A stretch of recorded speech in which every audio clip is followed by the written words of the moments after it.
Hello students, today we study pollination by insects in reproduction in lower and higher plants.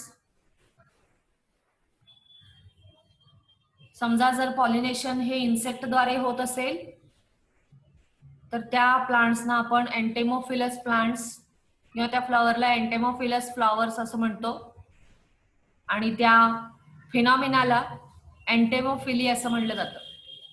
It occurs in rose, jasmine and cestrum. Insect द्वारे होणाऱ्या पॉलिनेशनसाठी प्लांटनी किंवा त्या entomophilous फ्लॉवरनी स्वतःमध्ये काही बदल केलेले आहेत. ते बदल आपण पाहायचे आहेत आज. बघा, दे आर लार्ज. फ्लॉवर मोठं पाहिजे, शोई म्हणजे थोडस शो ऑफ करणारं पाहिजे, म्हणजेच अट्रॅक्टिव्ह पाहिजे आहे. Often brightly coloured. Bright colour पाहिजेत, अगदी गडद रंग पाहिजेत की जेणेकरून ते जे कीटक आहेत ते कीटक त्या फ्लॉवरकडे अट्रॅक्ट व्हायला पाहिजेत. तसंच the flower produces sweet odour, smell and have nectar glands. Flower मध्ये गोडसर असा वास आहे आणि महत्वाचं म्हणजे त्यांच्यामध्ये नेक्टर आहे.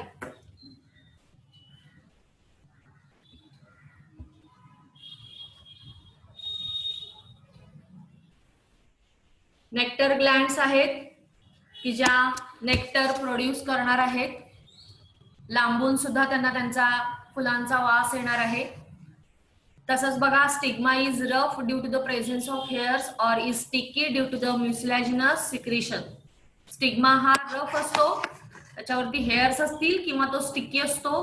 स्टिकी म्युसिलॅजिनस सिक्रेशन मुळे तो स्टिकी झालेला आहे की जेणेकरून त्या इन्सेक्ट्सच्या अंगाला चिकटलेले जे पोलन ग्रेन्स आहेत ते त्या स्टिग्मावरती पडावेत किंवा तिथे ते चिकटून बसावेत. The pollen grains are spiny. Wind न पॉलिनेशन होणारे जे पोलन ग्रेन्स आहेत ते स्मूथ वॉल्ड असतात. स्मूथ वॉल्ड एक्झाइन आहे, पण ज्या वेळेला इन्सेक्ट मुळे होणारं पॉलिनेशन असतं त्यावेळेला फ्लॉवरचे पोलन ग्रेन्स हे स्पायनी असतात, म्हणजे काटेदार टोकदार असतात. And surrounded by a yellow sticky substance called pollen kit.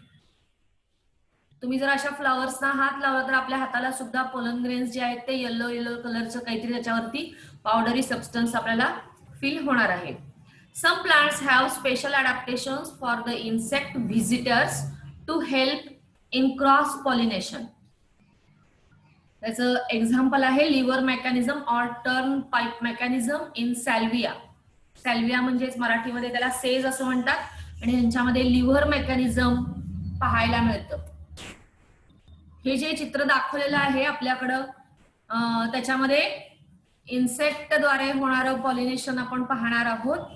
हे फ्लॉवर जे आहे ते सॅल्वियाचं फ्लॉवर आहे आणि ही हॉनीबी आहे आणि या हॉनीबीच्या पायाला हे सगळे काय होणार आहेत, त्याचे जे पोलन ग्रेन्स आहेत ते स्टक होतील किंवा चिकटून बसणार आहेत. तसंच त्यांच्यामध्ये लिव्हर मेकॅनिझम आपल्याला पाहायला मिळतं. नेक्स्ट आहे पॉलिनेशन बाय बर्ड्स. ऑर्निथोफिली म्हणतो आपण त्याला. आणि ज्या प्लांट्स मध्ये आपण बर्ड्स द्वारे होणारं पॉलिनेशन पाहतो त्याला ऑर्निथोफेलस प्लांट्स असं म्हणलं जातं. Only a few types of birds are specialised for pollination. They usually have small size and long beaks. Example आहे त्याचं सनबर्ड्स किंवा हमिंग बर्ड्स. एकतर बर्ड्स हे आकारानं खूप छोटे आणि त्यांची जी चोच आहे ती खूप लांब टोकदार पाहिजे आहे. एक्झाम्पल आहे सनबर्ड आणि हमिंग बर्ड, अगदी छोटे छोटे पक्षी आहेत. सम ऑर्निथोफिलस प्लांट्स आर बॉम्बॅक्स, कॅलिस्टेमॉन किंवा बॉटल ब्रश, बेटिवा. आणि त्यांचं जे अडॅप्टेशन आहे म्हणजे त्यांनी स्वतःमध्ये काय बदल केलेत. मग फ्लॉवर कसं पाहिजे, ब्राईटली कलर की जेणेकरून त्याचा आकार फुलाचा मोठा पाहिजे आणि महत्वाचं फुलाचा जो त्याचे जे पेटल्स आहेत ते त्या बर्ड्सना खाता आले पाहिजेत. म्हणजेच पेटल्स हे फ्लेशी पाहिजेत. Flowers are usually bright coloured and large and showy. They secrete profuse or dilute nectar. भरपूर असा गोड असा नेक्टर त्यांच्याकडे प्रेझेंट आहे. Pollen grains are sticky and spiny. Flowers are generally without fragrance. कोणताही वास नसतो, कारण पक्ष्यांना कसल्याही वासाचं ज्ञान समजत नाही. और they have poor sense of smell. आपण ह्या डायग्राम मध्ये किंवा ह्या चित्रामध्ये पाहणार आहोत. हा हमिंग बर्ड आहे आणि हा हमिंग बर्ड त्याची जी ती लांब अशी टोकदार चोच दिसते आणि ती चोच तो त्या फुलामध्ये आतमध्ये इन्सर्ट करणार आहे. फुलाचा शेप बघा, पूर्ण फनेल सारखा आहे आणि त्या फुलामध्ये ही त्याची चोच आत जाणार आहे आणि त्यातला नेक्टर हा तो शोषून घेतोय. आणि त्या नेक्टर घेण्याच्या वेळेसच त्याची जी ही चोच आहे त्या चोचीला बीकला हे पोलन ग्रेन्स स्टक होणार आहेत. नेक्स्ट आहे पॉलिनेशन बाय बॅट. बॅट्स म्हणजेच वटवाघूळ. आणि ज्या झाडांमध्ये वटवाघळांद्वारे पॉलिनेशन होतं त्याला कायरॉप्टेरोफेलस प्लांट्स असं म्हणतो आणि प्रोसेसला कायरॉप्टेरोफेली असं म्हटलं जातं. Bat can transport pollen over long distances and sometime several kilometres. खूप लांबपर्यंत हे पोलन ग्रेन्स त्यांच्याकडनं घेऊन जाता येतात. पण काही ऍडॅप्टेशन्स ह्या फ्लॉवरला करावे लागले. म्हणजे ज्या झाडांना बॅटद्वारे पॉलिनेशन करायचं आहे त्यांना काही स्वतःमध्ये चेंजेस करावे लागले आणि ते चेंजेस काही खालीलप्रमाणे आहेत. मुख्य म्हणजे हा जो बॅट आहे तो नॉक्टर्नल आहे. नॉक्टर्नल म्हणजेच रात्री ऍक्टिव्हेट होणारा. आपण त्याला मराठीमध्ये निशाचर असं म्हणतोय. मग जर बॅट निशाचर असतील तर ही झाडं सुद्धा रात्री फुलं उमलणारी आहेत. म्हणजे रात्रीच्या वेळेला फुलं उमलणारी असतील. Flowers are dull coloured with strong fragrance. फ्लॉवरला कोणताही कलर नाहीये. पांढऱ्या रंगाची सुद्धा ती फुलं असतात, कारण रात्रीच्या वेळेला त्यांना कुठलाही कलर वगैरे अट्रॅक्ट करू शकत नाही. पण स्ट्रॉंग असा फ्रुटी ऑर्डर आहे त्यांच्याकडं. म्हणजेच खूप जास्त पिकलेल्या फळांचा वास कसा असतो तशा प्रकारचा स्ट्रॉंग फ्रॅग्रन्स आपल्याला पाहायला मिळतो. They also secrete abundant nectar. खूप मोठ्या प्रमाणामध्ये नेक्टर सिक्रेट केला जातो. Flower produce large amount of edible pollen grains.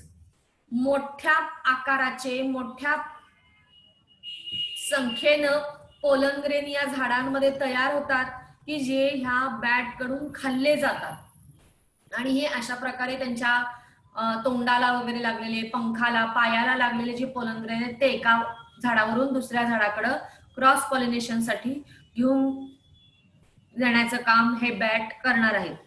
बघा, प्रत्येक ठिकाणी आपण ज्या वेळेला बायोटिक एजंट्सचा वापर करणार आहोत, म्हणजे ज्या ठिकाणी बायोटिक एजंट्सचा वापर होतो त्या ठिकाणी प्रत्येक झाडानं त्या प्रत्येकासाठी म्हणजेच पॉलिनेशन व्हेक्टरसाठी काहीतरी गिफ्ट ठेवलेलं आहे, रिवॉर्ड ठेवलेलं आहे. इन्सेक्ट मध्ये पॉलिनेशन होतं फ्लॉवरवर, त्याच्यासाठी स्वीटी नेक्टर ठेवलेलं आहे, म्हणजे गोड असा नेक्टर ठेवलेला आहे.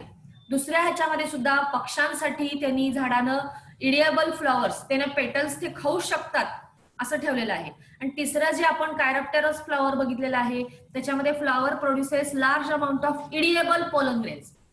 त्यांना खाण्यायोग्य पोलन ग्रेन ठेवलेले आहेत की जेणेकरून त्यांना ते हे काम केल्याबद्दल त्यांना एक रिवॉर्ड मिळणार आहे. आणि ह्याचं एक्झाम्पल आहे अँथोसेफॅलस म्हणजे कदंब ट्री, त्याच्यानंतर बाओबाब ट्री आणि किगेलिया म्हणजे सॉसेज ट्री. हे एक्झाम्पल्स आहेत. प्रत्येकाचे अडॅप्टेशन्स आणि त्याचे एक्झाम्पल्स ह्याच्यासाठी बोर्डाला महत्वाचं आहे. Okay, thank you.